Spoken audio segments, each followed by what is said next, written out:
Praise the Lord. आप सबको जय मसीह की। परमेश्वर आप सबको बहुत ब्लेस करे। आज एक बड़ा इंपॉर्टेंट जेनेसिस से एक बहुत इंपॉर्टेंट मैं आपके साथ एक प्रकाशन शेयर करने जा रहा हूं। मैं विश्वास करता हूं कि ये प्रकाशन जो है वो अच्छे पॉजिटिव सकारात्मक चेंजेस या बदलाव लेकर आएगा। लेकिन शुरू करने से पहले मैं कहना चाहता हूं, चैनल को अभी सब्सक्राइब नहीं किया है तो चैनल को सब्सक्राइब कर लीजिए, और इससे संबंधित आपके पास यदि कोई सवाल हो तो आप कमेंट में डालना, मैं कमेंट में जरूर आपके सवालों के जवाब दूंगा। तो जेनेसिस जब हम पढ़ते हैं, उत्पत्ति में परमेश्वर ने इस प्रकार कहा कि मनुष्य जाति को जब परमेश्वर ने बनाया तो परमेश्वर ने मनुष्य जाति को एक आदेश दिया, और वो आदेश क्या था?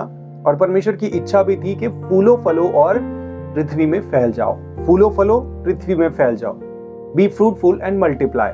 ये परमेश्वर ने क्यों कहा, ये क्यों आदेश दिया? इसलिए क्योंकि जब वो पृथ्वी पर फैलेंगे, तभी जब वो फैलते जाएंगे पूरी पृथ्वी पर, तभी परमेश्वर की बनाई हुई खूबसूरत कलाकृतियों को, परमेश्वर की बनाई हुई सृष्टि को, यानी परमेश्वर के हाथों के कामों को देख पाएंगे और उनको देखकर परमेश्वर की महिमा करेंगे। नंबर एक बात। नंबर दो बात ये कि जब वो फैलेंगे, पूरी पृथ्वी पर फैलेंगे, तभी एक दूसरे से परमेश्वर के कामों की चर्चा करेंगे और परमेश्वर के विषय का जो ज्ञान है वो फैलेगा, वो बढ़ेगा। लेकिन क्या हो कि अगर वो मल्टीप्लाई तो हो लेकिन फैले नहीं, स्प्रेड ना हो, फैले नहीं, तो क्या होगा? तो होगा ये कि अगर वो एक ही जगह पर इकट्ठे होते चले जाएंगे तो परमेश्वर की महिमा का, परमेश्वर के हाथों के कामों का, परमेश्वर के गुणों का, परमेश्वर की अच्छाई और परमेश्वर की भलाई का प्रचार और प्रसार नहीं होगा, और परमेश्वर का जो इंटेंशन है, परमेश्वर का की जो इच्छा है वो पूरी नहीं हो पाएगी। परमेश्वर के कामों को जब तक हम नहीं देखेंगे, प्रकृति में, नेचर में, हमारे खुद के जीवन में, औरों के जीवन में जब तक नहीं देखेंगे, उनके ऊपर विचार नहीं करेंगे, उनके बारे में अपने आप से मनन नहीं करेंगे, औरों से बात नहीं करेंगे, तो परमेश्वर की महिमा पूरी नहीं होगी। इसलिए परमेश्वर ने उनको बोला कि फूलो फलो, बी फ्रूटफुल, बढ़ो, खूब बढ़ो, लेकिन फैलना भी है। पूरी पृथ्वी पर तुम्हें फैलना है, यही तुम्हारे लिए काम सौंपा गया है।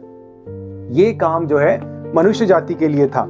लेकिन जब मनुष्य जाति फलने फूलने लगी, जब वो फ्रूटफुल होने लगी और मल्टीप्लाई होने लगे, तो हम देखते हैं 11वें अध्याय में जब हम पढ़ते हैं, वहां पर क्या लिखा है? सारी पृथ्वी पर एक ही भाषा और एक ही बोली थी। उस समय पर लोग पूर्व की ओर चलते चलते सिनार देश में एक मैदान पाकर उसमें बस गए। तब आपस में कहने लगे, या ध्यान से सुनना, ये बहुत इंपॉर्टेंट बात है।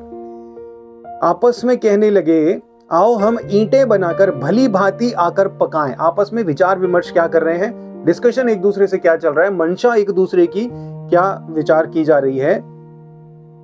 और उन्हें पत्थर के स्थान पर ईंट से और चूने के स्थान पर मिट्टी के गारे से काम लिया उन्होंने। और उन्होंने कहा, आओ हम एक नगर और एक गुम्मट बना लें, एक नगर और एक गुम्मट बना ले, जिसकी चोटी आकाश से बातें करें। इस प्रकार हम अपना नाम करें, इस प्रकार हम अपना नाम करें। ठीक है, उनके मन में विचार क्या आ रहा है, उनके मन में क्या बातें आ रही हैं, क्या एक दूसरे से चर्चा कर रहे हैं कि हम खूब बड़ा अपना साम्राज्य बना लें, ताकि जब ये साम्राज्य हमारा बड़ा बन जाए तो हमारा भी नाम हो कि हम भी महान हैं, हम भी कुछ हैं, हम कोई ऐरे गहरे नहीं है। देखो हमारा राज्य कितना बड़ा है, देखो कितनी प्रजा है, देखो कितनी जनता है, देखो कितना पैसा है, देखो कितनी चकाचौंध है। अपना नाम करें, अपना नाम करें। और ये कब हो रहा था? जब वो सब परमेश्वर की इच्छा के विरुद्ध, जो कि फैल जाओ, इसके विरुद्ध जब एक ही जगह पर इकट्ठे हो रहे थे। इंसान की प्रवृत्ति है, यदि वो एक ही जगह पर इकट्ठे होंगे तो ये इंसान की प्रवृत्ति है कि वो गुम्मट ही बनाएंगे, अपना नाम करेंगे और अपने ही नाम के पीछे जाएंगे। अब यहाँ पर क्यों ये सब लोग एक मन होकर एक ही काम कर पा रहे थे, क्यों गुम्मट बना पा रहे थे? क्योंकि ये सब एक ही मन के थे, और इनका जो लीडर था, वो लीडर जो है वो उनको एक ही दिशा में लेकर जा रहा था, और वो अपने लीडर को ही फॉलो कर रहे थे, ये सोचे बिना, ये दिमाग बंद करके कि जो हमारा लीडर बोल रहा है वो सही है या गलत। अपना दिमाग बंद कर दिया था उन्होंने, भाई लीडर बोल रहा है तो सही ही होगा। इस तरीके से उसके पीछे चल रहे थे, और इनका साम्राज्य बड़ा बड़ा और बड़ा होता चला जा रहा था, और ये परमेश्वर की इच्छा के विरुद्ध था। इसलिए परमेश्वर ने क्या करा? तब यहोवा ने कहा, मैं क्या देखता हूं कि ये सब एक ही दल हैं, और भाषा भी उन सब की एक ही है। वो एक ही मन है, एक ही दल है और एक ही भाषा है। और उन्होंने ऐसा काम किया, आरंभ भी किया है और अब जो कुछ वे करने का यत्न करते हैं उसमें कुछ भी उनके लिए अनहोना ना होगा। इसलिए आओ हम उतरकर उनकी भाषा में गड़बड़ी डालें कि वे एक दूसरे की बोली समझ ना सकें। जो भी वो करना चाहते हैं वो अनहोना ना होगा। परमेश्वर को प्रॉब्लम किस बात से है यहाँ पर? इस बात से नहीं कि वो कुछ भी हासिल कर लेंगे, बल्कि इस बात से कि वो जो भी करना चाहते हैं अनहोना नहीं होगा। और अगर वो बुराई करने के लिए बढ़ते जाएंगे ना आगे, तो उनमें जो बुराई है उसको कोई रोक नहीं सकता। अगर उनको जो करना है, अगर उनको हत्याएं करनी है तो वो हत्याएं करेंगे। उनकी तादाद इतनी बढ़ जाएगी, संख्या इतनी बढ़ जाएगी। और जब बड़ी संख्या के साथ दिक्कत पता क्या होती है? बड़ी संख्या को कंट्रोल नहीं किया जा सकता। जितनी बड़ी संख्या उतनी ही ज्यादा गड़बड़ियां, बुराइयां बढ़ने और फैलने की और प्रचारित प्रसारित होने की उतनी ही ज्यादा संभावना, और उतनी ही कम संभावना उसको रोकने और संभालने और कंट्रोल करने की। जब कम तादाद होती, कम संख्या होती है तो उसको कंट्रोल किया जा सकता है, उसको दिशा दिखाई जा सकती है। बड़ी तादाद वो दिशा नहीं दिखाई जा सकती। कभी बड़ी तादाद होती है ना, वहां पर एक हल्की सी अफवाह में जब भगदड़ी मचती है ना, उसको कंट्रोल नहीं कर सकते जब तक वहां पर 200, 300, 500 लोग मर ना जाएं। कंट्रोल नहीं कर सकते, कोई जितना मर्जी चिल्ला ले, वहां पे लोगों ने मरना ही है, भगदड़ मचेगी, उसको कंट्रोल नहीं किया जा सकता। थोड़ी भीड़ हो तो उसको कुछ बोलकर समझाकर बलपूर्वक, चाहे पुलिस वाले जब लाठी दिखाते हैं तो भी वो मान जाते हैं, लेकिन बड़ी भीड़ को तो पुलिस भी कंट्रोल नहीं कर पाती। तो यहाँ पर क्या परमेश्वर की चिंता है कि ये कुछ भी करना चाहेंगे, इनके लिए कुछ भी अनहोना नहीं होगा, इनको संभाला नहीं जा सकेगा, इनको रोका नहीं जा सकेगा। इसलिए जरूरी है इनको सही दिशा दिखाना। और वो सही दिशा क्या है कि हम ऐसा करते हैं, इनकी भाषा में गड़बड़ी डालते हैं। परमेश्वर उनको भटकाना नहीं चाहते थे, उनके काम से हटाना नहीं चाहते थे। परमेश्वर ये चाहते थे कि जो काम तुम एक ही जगह पर इकट्ठे होकर कर रहे हो, उसको इतना बड़ा झुंड मत बनाओ। इतने बड़े झुंड को संभालना बहुत मुश्किल है, इसलिए छोटे छोटे झुंड बनने चाहिए। तो परमेश्वर ने छोटे छोटे ग्रुप्स में भाषाएं डिवाइड कर दी। एक ग्रुप को एक भाषा दी, दूसरे ग्रुप को दूसरी भाषा, तीसरे ग्रुप को तीसरी भाषा। इस प्रकार क्या हुआ, उनमें अलग अलग भाषाएं हो गई। और जब वो एक ग्रुप दूसरे ग्रुप की भाषा नहीं समझा, तो वो ग्रुप जो है वो अपना अलग गुम्मट बनाने, अपना अलग साम्राज्य बनाने, अपना अलग राज्य बनाने के लिए निकल पड़ा। कोई कहीं निकला अलग छोटा ग्रुप, कोई छोटा ग्रुप कहीं निकला, कोई छोटा ग्रुप कहीं निकला। इस प्रकार वो फैल गए। तो ये परमेश्वर की इच्छा, ये परमेश्वर की इंटेंशन है कि जो है वो बड़ा ग्रुप ना बने, बड़ा झुंड ना बने, बल्कि छोटे छोटे झुंड जिनको संभालना आसान हो, जिनसे बात करना आसान हो।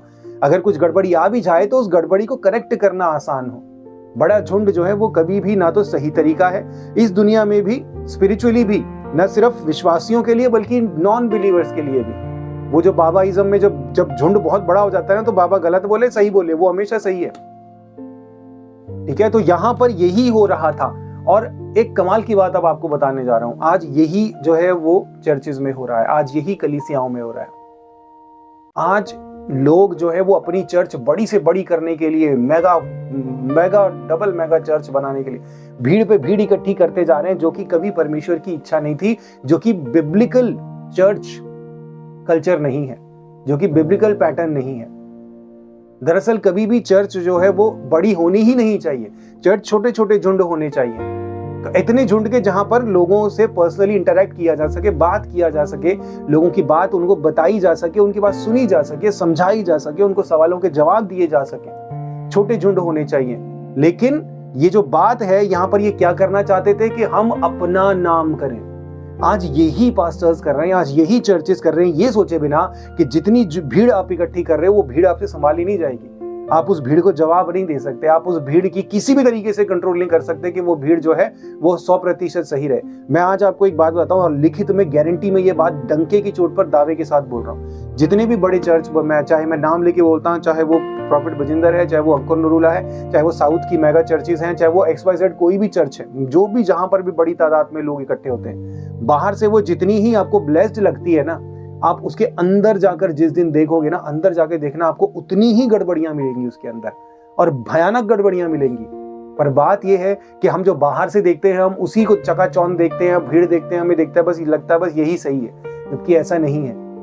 भीड़ के अंदर कभी भी गड़बड़ियों को कंट्रोल नहीं किया जा सकता, कोई भी कंट्रोल नहीं कर सकता, कोई पास्टर कंट्रोल नहीं कर सकता, कोई वॉलंटियर्स की जमात का कंट्रोल नहीं कर सकती।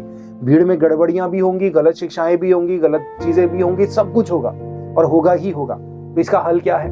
इसका हल है छोटे छोटे ग्रुप बनाना, छोटे छोटे झुंड बनाना, छोटे छोटे झुंड बनाना इसका हल है। लेकिन छोटे झुंड बनाने में दिक्कत क्या है? छोटे झुंड बनाने में दिक्कत यह है, उसमें नाम नहीं होता, उसमें चर्चा नहीं फैलता, उसमें पॉपुलैरिटी नहीं मिलती। उसमें फेम नहीं मिलता, उसमें लोग आपकी तारीफें नहीं करते, आपके ऊपर नोटों की माला नहीं चढ़ाते, आपके पाँव में फूल नहीं बिखेरते। आजकल वो इंस्टाग्राम पे रील आती है, आजकल नए नए ट्रेंड चल रहे हैं। आजकल पास्टर्स गाड़ी से निकलते हैं, फटाफट दो चार बॉडीगार्ड यहाँ से, चार बॉडीगार्ड वहां आ जाते हैं और ऐसे खड़े होकर ऐसे तन के चलते हैं, ऐसे ऐसे करके, कि जैसे मान लो पास्टर नहीं होगा, कोई मेगा स्टार सुपरस्टार होगा। तो ये सारी चीजें जो हैं, ये पता क्यों हो रही हैं? क्योंकि एक जगह पर ही लोग इकट्ठे होते चले जा रहे हैं, एक ही जगह पर भीड़ इकट्ठी करते जा रहे हैं, एक ही जगह पर ढेर लगाते जा रहे हैं, और वो सब एक ही मन के हैं। उन सब के अंदर एक ही मन है। कोई ये नहीं कह रहा कि नहीं यार ये वाला काम गलत हो रहा है, ये काम ठीक नहीं है, ये ऐसे नहीं होना चाहिए, ये तो ऐसे बाइबल में तो ऐसे लिखा नहीं है, तो ऐसे नहीं, ऐसे होना चाहिए। वो सब एक ही मन के हैं। अब लीडर जो खड़ा हुआ है, जो 1000, 2000, 3, 4, 5, 6, 10,000 लोगों के बीच में सामने खड़ा होकर बोल रहा है, वो गलत बोले सही बोले कोई फर्क नहीं पड़ता। जो जनता बैठी है वो उसी को सही मानेगी जो वो बोल रहा है, चाहे वो गलत ही क्यों ना हो। फॉर एग्जाम्पल, किसी ने मेरे से कहा कि पास्टर अंकुर नरूला कह रहे हैं, अब कोई यहाँ पर कमेंट लगने बैठ जाएंगे कि अंकुर नरूला का नाम लेके भी बोलने लग जाते हैं, फेमस होने लग जाते हैं। मुझे कोई फर्क नहीं पड़ता किसी से, लेकिन चलो XYZ, कोई XYZ पास्टर बोल रहा था, क्या बोल रहा था कि कहते पैसे उसे जो है वो सोना चांदी बेच के भेड़ बकरियां ले लो और इस तरीके की प्रॉपर्टी इकट्ठी करो, क्योंकि ये सब कुछ बंद हो जाएगा। अब लोग वहां पर सुन रहे हैं, और मुझे भी लोगों ने कॉल किया, काफी सारे लोगों ने भी ऐसे ऐसे बोल रहे हैं, ये चीजें हैं, इसका क्या अर्थ है, क्या मतलब है। जबकि एक परमेश्वर के दास को कभी ये बोलना नहीं चाहिए किसी भी तरीके से प्रॉपर्टी इकट्ठी मत करो। अपना, प्रभु यीशु मसीह ने कहा अपना मन स्वर्ग के धन के ऊपर लगाओ। ये मैं किसी की बुराई नहीं निकाल रहा हूँ, लेकिन एक एग्जाम्पल, एक क्लासिक एग्जाम्पल है जो सामने है और लेना आसान है, वो बता रहा हूँ आपको। यहाँ पर मेरा कहने का मतलब ये है कि जरूरी नहीं है कि कोई व्यक्ति अगर 1000 लोगों के बीच में खड़ा हुआ प्रीच कर रहा है और उसके बाद अंधाधुंध प्रॉपर्टी है, दुनिया भर का पैसा है, पूरी दुनिया में घूमता है, इसका मतलब ये नहीं कि वो जो बोले वो सही ही हो, जो वो कर रहा है वो सही ही हो। बिब्लिकल पैटर्न देखना है, बाइबल क्या कहती है। जो परमेश्वर ने यहां पर किया, इन लोगों को तितर बितर करने का काम, वही परमेश्वर ने प्रेरितों के काम में कलीसिया में जब बहुत ज्यादा भीड़ लग गई थी, परमेश्वर ने उनके बीच में सताव भेजा और वही कलीसिया तितर बितर हुई, और जब जहां वो गए वहां उन्होंने सुसमाचार सुनाया।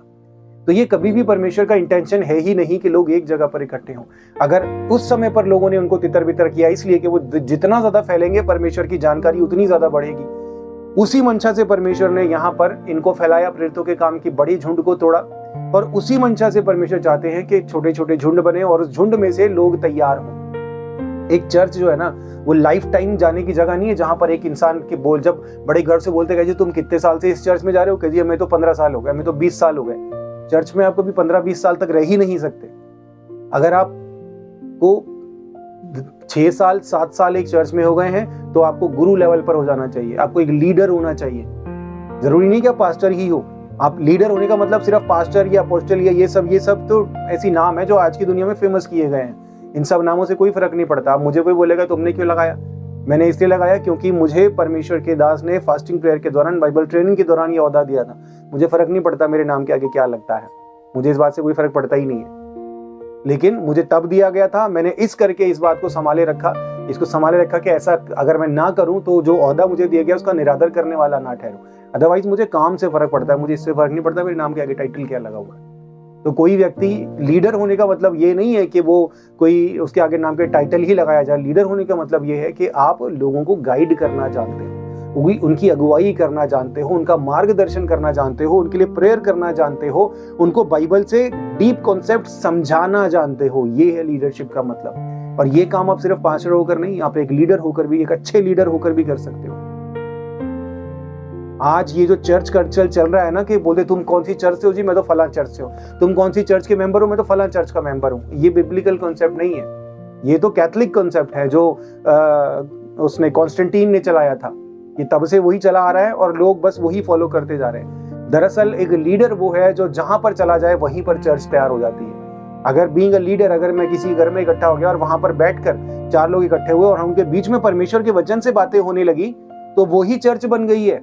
ये नहीं है कि भाई पहले छोटी प्रार्थना करो, फिर 1 घंटा वर्शिप करो, फिर वचन प्रचार करो, फिर क्लोजिंग प्रेयर करो, फिर भेंट लो और फिर। ये चर्च कल्चर नहीं है, ये मेड अप कल्चर है, ये चर्च कल्चर नहीं है। अगर 4 लोग किसी जगह पर बैठे हुए हैं और वहां पर परमेश्वर के वचन से बातें चल रही हैं और वो बातें होते होते 3 घंटे 4 घंटे हो गए तो वो चर्च लगी है, वो ही चर्च चला है। जहां परमेश्वर का वचन है वही चर्च है। लेकिन ये जो पैटर्न आज बन गया है ना कि फलाना वो वर्शिप लीडर है, वो वर्शिप लीडर है, वहां पर ये है, वहां पर वो है, ये होने में बुराई नहीं है। लेकिन सिर्फ अकेला यही चर्च पैटर्न नहीं है, यही चर्च कल्चर नहीं है। ये एक ही पैटर्न के अंदर चर्च और क्रिश्चियनिटी को डाल दिया और उसी के अंदर से काउंट किया जाता है कि तुम किस चर्च के हो, कि जी मैं उस चर्च का हूं, तुम किस ओहदे पर, कि जी मैं उस ओहदे पर हूं। ये गलत है। ये परमेश्वर का तय किया हुआ, परमेश्वर की इच्छा किया हुआ पैटर्न नहीं है। सारी सृष्टि, सारी कायनात का मालिक हमें कभी एक चार दीवारी के अंदर बैठाकर ये नहीं बोलेगा कि हाँ यहाँ पर चर्च स्टैब्लिश हो गई है। इस तरीके से तो छोटे छोटे जो है वो चर्चेस मकान बन जाएंगे, जबकि असल चर्च हम हैं, मैं चर्च हूँ। बीइंग अ लीडर मैं चर्च हूँ और मैं जहां जाता हूँ वहां पर परमेश्वर की वचन से बातें होती हैं, और जितनी देर में वहां पर बैठा रहा उतनी देर वहां चर्च चलता है। एक जगह पर बैठा, वहां पर 2 घंटे बैठा, परमेश्वर के वचन से बातें हुई, वही चर्च है। फिर मैं वहां से हटा, फिर किसी और जगह गया, वहां पर परमेश्वर के वचन से बातें हुई, वही चर्च है। अगले दिन मैं किसी जगह पर 3 जगह पर गया, अपने ही किसी काम से गया या मीटिंग में गया, किसी भी तरीके से, जब वहां पर मैं बैठा परमेश्वर के वचन से बात हुई, वही चर्च है। ये है असल में चर्च पैटर्न जो परमेश्वर चाहते हैं कि बने। लेकिन आज ये पैटर्न तो भूल ही जाओ। आज कुछ और ही पैटर्न चल रहा है। हर कोई, जैसा इसमें लिखा है ना कि जो अपने लिए टावर बना रहे थे, गुम्मट बना रहे थे, हम अपना नाम करें, आज लोग वही चीज कर रहे हैं जो यहां पर ये लोग गुम्मट बना रहे थे। ये अपना नाम कर रहे हैं, लोग अपना नाम कर रहे हैं, परमेश्वर का नाम नहीं है ये।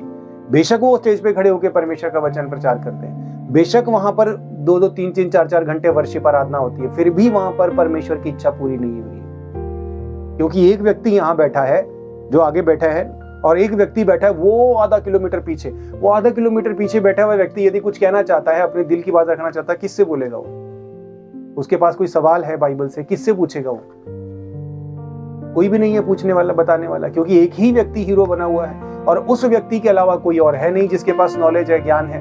और उस व्यक्ति ने औरों को तैयार किया नहीं। अगर चलो 1 लाख बंदा इकट्ठा कर भी लिया तो हर 100 व्यक्ति के ऊपर एक ऐसा लीडर होना चाहिए जो पूरी तरीके से समझदार और ज्ञानवान है, जिसको पूरी जानकारी है, जो किसी भी तरीके से सवालों का जवाब दे सके। और जितनी भी भीड़ बैठी है वो इक्वल ही, उतने ही, जितना वो लीडर को आगे खड़े को मान रहे हैं, उतना ही इंपॉर्टेंस इसको भी दे। और ये ना बोले कि वो बोलेगा, वो हाथ रखेगा तभी हमें पता चलेगा हम ब्लेस्ड है, वरना ये तो चेले चपाटे हैं, ये क्या करेंगे, इनको ये तो है ही नहीं कुछ, वही है, सब कुछ है। तो ये जो 1 मैन आर्मी है ना, यहाँ पर जो गुम्मट बना रहे थे वहां पर भी 1 मैन आर्मी था। एक ही व्यक्ति सबको लीड कर रहा था और वो सब उसी को अपना लीडर मानते थे। सब एक ही मन के थे, यहाँ पर लिखा हुआ है। वही आज हो रहा है, यहाँ पर सब एक ही मन के हैं, एक ही मन से चल रहे हैं, और जो कुछ होता है वो सब एक ही मन से होता है। गलत है तो भी एक मन से, सही है तो भी एक मन से। वहां पर कोई आवाज उठाने वाला है ही नहीं कि ये काम गलत हो रहा है। और ये पैटर्न ऐसे ही चलता रहता है। ये प्रॉब्लम है, और ये बिब्लिकल पैटर्न नहीं, ये नॉन बिब्लिकल पैटर्न है। लेकिन मैं परमेश्वर का धन्यवाद करता हूं कि जो बातें मैं बोल रहा हूं वो बदलाव लेकर आ रही हैं। मैंने मेरी बोली हुई बातें पास्टर्स को स्टेज पे खड़े होके दोहराते हुए देखा है। मैं ये दावा नहीं कर रहा हूं कि वो मेरी बोली हुई बातें रिपीट कर रहे हैं, चाहे वो अपने मन से कह रहे हों, लेकिन मैंने ये बातें तब सुनना शुरू करी जब ये बातें मैंने बोली। परमेश्वर ने जो बातें मैंने बोली उसके बाद उनके दिल में भी डाली होगी, मेरे दिल में नहीं, उनके दिल में डाली होगी। लेकिन अब मुझे वो बातें जो सही हैं वो मुझे पास्टर्स के जुबान से स्टेज पे खड़े होकर सुनने में आ रही हैं, जो पहले नहीं आती थी। इस बात की मुझे खुशी है। परमेश्वर का धन्यवाद हो कि परमेश्वर ने और भी सेवा कैसे उठाए हैं। और मेरा विश्वास है कि ये बदलाव अब रुकेगा नहीं, ये बदलाव आएगा। किसी ने आवाज उठाई है। मुझसे लोग पूछते हैं तुम्हारी चर्च कौन सी है, तुम किस चर्च के, तुम्हारी चर्च कहां पे लगती है? मेरी चर्च यहां लगती है, यहां है मेरी चर्च। और मैं अपना चर्च हमेशा अपने साथ लेकर चलता हूं। हमेशा मेरा चर्च मेरे साथ चलता है। लूसीफर भी तो पहले प्रधान स्वर्गदूत था ना, उसके अंदर तो सारे इंस्ट्रूमेंट थे। लूसीफर के अंदर सारे इंस्ट्रूमेंट थे। वो कौन सा इंस्ट्रूमेंट, ढोलकी यहां टांगता होगा, गिटार यहां टांगता होगा, हाथ में बांसुरी, कान में कुछ, यहाँ पे कुछ, सारे इंस्ट्रूमेंट नहीं, वो सब इंस्ट्रूमेंट उसके अंदर थे। और वो पूरी वर्शिप टीम अपने अंदर लेकर हमेशा चलता था। बाद में फॉलन एंजल हुआ, लेकिन पहले तो वो प्रधान स्वर्गदूत था, वर्शिप लीडर था। तो वो अपनी पूरी वर्शिप टीम हमेशा अपने साथ लेकर चलता था, वो कभी उससे अलग होती ही नहीं थी। उसी तरीके से मेरी चर्च हमेशा मेरे साथ चलती है। मैं जहां जाता हूँ मेरा चर्च मेरे साथ चलता है, और जिस जगह में जाता हूँ, जहां पे मैं बैठ जाता हूँ, वहीं पे चर्च बना देता हूँ। ये है बिब्लिकल तरीका।